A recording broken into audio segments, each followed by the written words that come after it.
So differentiation of e raised power ax by Abenishov method or first principle.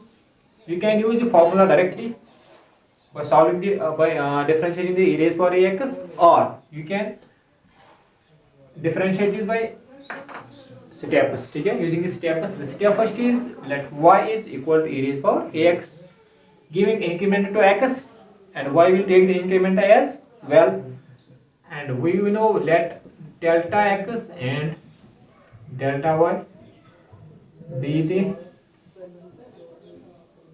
increment of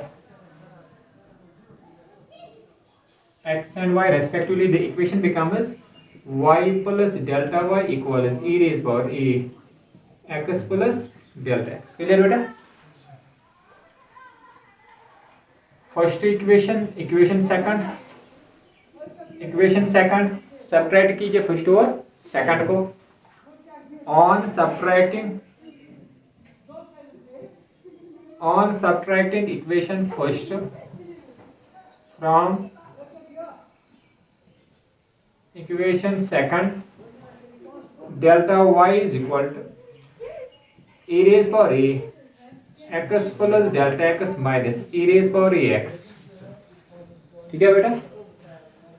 You know when bases are same powers are added, and here the identity has been used. Now इसको मैं expand करूंगा. Delta y is equal to e raised power ax multiplied by e raised power a delta x. Now again bases are same, power should be added. Here it becomes e raised power ax plus a delta x, getting minus e raised power ax. इन दोनों terms में आपको e raised power ax common दिख रहा है, ठीक है, तो इसको कॉमन निकाल लीजिए इन दोनों में से. Delta y is equal to e raised power ax, यहाँ पे e raised power a delta x रहा माइनस, यहाँ पे इसकी जगह 1. क्लियर? यहां तक समझ आया आप लोगों को? No.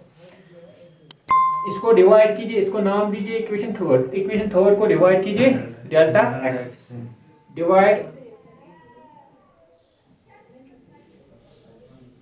Equation third by delta x. Now divide कीजिए इसको डेल्टा x से. Delta y by delta x that is equal to e raised power ax e raised power a delta x minus 1 curved bracket closed divided by delta x. Okay beta? Now this comes equal to b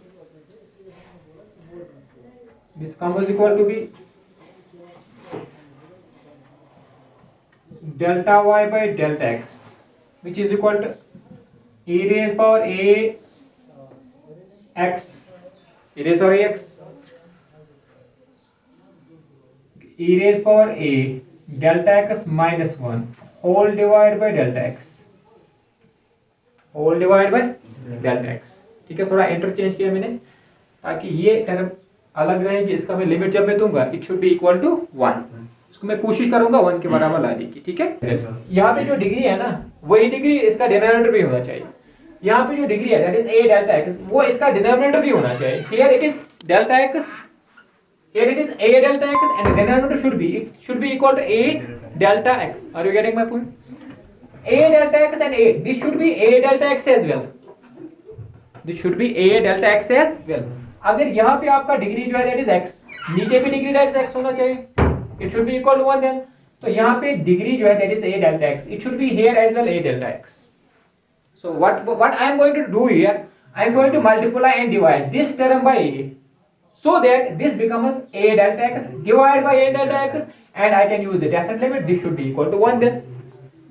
Clear? Now I am going to multiply or divide this term right hand side term.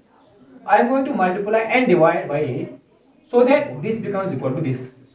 Okay, so I can write delta y by delta x, that is equal to e raised power ax curved bracket start e raised power a delta x minus 1 divided by a delta x. यहां से मैं लिखूंगा into a, यहां से into a. ठीक है, multiplied by ए, ये यहाँ से भी लिख सकता हूँ, यहाँ से भी लिख सकता हूँ, तो मैंने यहाँ से लिखा, इसमें कोई प्रॉब्लम नहीं है। Multiplied by A, now this A and this A will cancel, function जो हमारी पहले है वो वापस आएगी, इससे फंक्शन ऑल्टर नहीं होगी।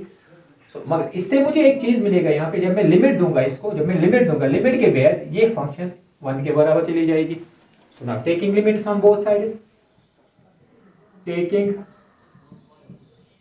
Limits on both sides as limit delta x approach to, दे दीजिए इसको limit delta x approach to 0, delta y by delta x, this changes to instantaneous value d y by d x which is also equal, इस side में हम limit देंगे a को मैं इसके साथ मल्टीप्लाई करूंगा, it becomes a e raise power a x, उसके बाद मैं लिमिट दूंगा बिकॉज़ यहां पे डेल्टा x है ही नहीं, हमें लिमिट देंगे किसको, डेल्टा x को। So I can put here the limit delta x approach to 0 e raise power a delta x minus 1 divide by a delta x। Clear, यहां तक क्लियर हुआ आप लोगों को? किसी को कहीं पे प्रॉब्लम आता है कुछ? सो del dy by dx that is equal to a e raised power ax. now limit delta x tends to 0, इसको कंपेयर कीजिए इसके साथ, x tends to 0, x tends to 0, e raised power x minus 1 divided by x, that is x, that is equal to, तो ये किसके बराबर आएगा, 1 के बराबर आएगा। so it should be equal to multiplied by 1. now the differentiation of e raised power exponential function, differentiation of e raised power ax is again a e raised power ax, a e raised power ax। अब आप लोग बोलोगे sir परसों आपने बोला differentiation of exponential function is always the exponential function, हाँ that is the right question, that is the right answer उसका जो मैंने आपको उस टाइम दिया था। now here the case is if the variable is attached by a coefficient then you have to differentiate the degree as well, तब जाके a आ गया। क्लियर, नो इसको अगर मैं यहां से आपको डायरेक्ट डिफरेंशिएशन दिखाता हूं बेटा, देखो differentiation of e raise power ax that is equal to, इसका तो डायरेक्ट आएगा e raise power ax, exponential function का वापस वही डिफरेंशिएशन आता है जो है e रेज पावर ax, फिर आपको इंटरनल डिफरेंशिएशन करना पड़ता है एंगल का, ये सॉरी डिग्री का, जिसका पावर होगा उसका इंटरनल डिफरेंशिएशन आपको करना पड़ता है। so you can differentiate internal differentiation of dy dx of ax, now a is coefficient, इसको बाहर निकालो, e raised power ax, a को बाहर निकालो, a आपने बाहर निकाला, उसके अंदर रहा dx divided by dx that is equal to 1, so here it becomes a e raised power ax, a e raised power। अब अगर कुछ ऐसा होता, आपको डिफरेंशिएट करना था e raised power x only, e raised power x, x के साथ कोई कोएफिशिएंट नहीं है, कोएफिशिएंट है दैट्स 1, दैट इज 1, उसके अलावा कोई कोएफिशिएंट अदर नहीं है, तब क्या होगा, 1 का कोएफिशिएंट होगा, तब उसका जो डिफरेंशिएशन है, जो मैंने परसों आपको बोला था differentiation of N exponential function is always an exponential function, वो हर किसी केस में एप्लीकेबल है। Here the differentiation becomes e raised power x is again a raised power x, ये इसकी डिफरेंशिएशन है।